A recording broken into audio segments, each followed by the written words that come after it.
title of my poem is To My Muse by Jose Rizal. To my muse. Evoke no longer.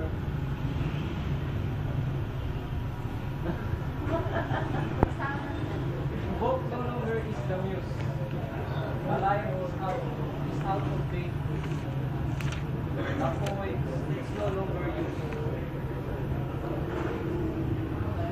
In youth, inspiration now induced with other forms and state.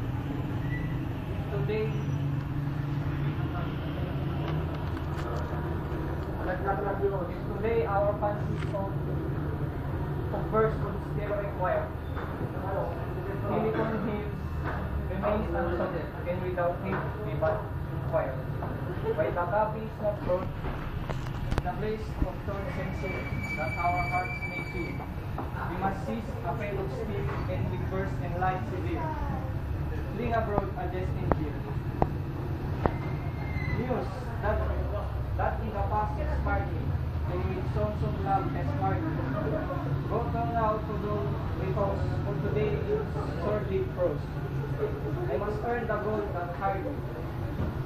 Now must I ponder deep, meditate, and struggle on. In sometimes I must live, for he who loves will give.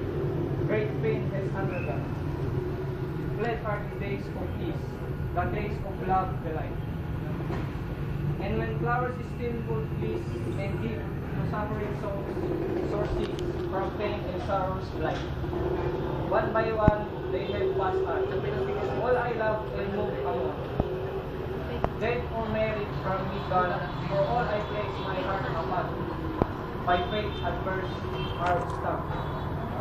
Go to O Muse, depart. Other regions spared fine. For my land but offers heart, for the laurel chains that bind, for a temple prison light.